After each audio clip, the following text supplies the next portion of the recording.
పేదవాడి పక్షాన నిలబడతాం, ప్రజా గొంతుకై నినదిస్తాం. వాయిస్ ఆఫ్ వాయిస్లెస్, తెలుగువారి మనస్సాక్షి సాక్షి టీవీ. సాక్షి టీవీ ప్రసారాల కోసం మీ స్థానిక కేబుల్ ఆపరేటర్ని వెంటనే సంప్రదించండి. బాపట్ల జిల్లా రేపల్లిలో వరికూటి అశోక్ బాబుని పరామర్శించారు మాజీ మంత్రి పేర్ని నాని.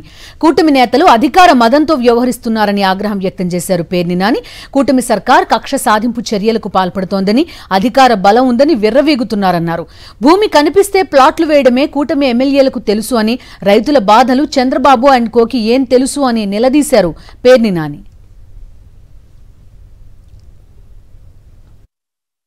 పట్టుమని 150 రోజులు నిండకుండానే వేమూరు నియోజకవర్గం బట్టిప్రోలు ప్రాంతంలో ఉన్నటువంటి రైతుల్ని సర్వనాశనం చేసినటువంటి పరిస్థితి ఎవరుందంటే ఈ పోటుగాళ్ల ప్రభుత్వం. భూమి ఉండి వేసిన పంట అంటే మూడ్చిన పంట చచ్చిపోయి కళ్ల ముందు బీడు పొలం కనపడితే ఆ బాధ రైతుకు తెలుసు తప్పితే చంద్రబాబు నాయుడు, లోకేష్ నాయుడు లేదా వేమూరు ఎమ్మెల్యేనో మాలాంటి వ్యాపారాలు చేసుకుని రియల్ ఎస్టేట్ మీద బతికేటువంటి వ్యాపారస్తులు, రాజకీయ నాయకులు అయితే రైతు కన్నీరు ఇట్టాగే చస్తుంది, రైతు పరిస్థితి ఇట్టా దిగజారి చేస్తుంది. ఆడు ఊళ్ళో ఉండడు, రియల్ ఎస్టేట్ మీద విమానాల్లో తిరుగుతూ ఉంటారు.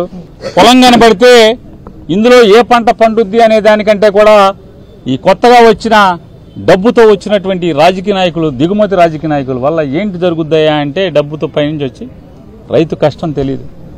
చాలా తక్కువ మందికి తెలుస్తుంది. అశోక్ లాంటి వాళ్ళకి రైతు కష్టం ఏంటి, కన్నీరేంటి.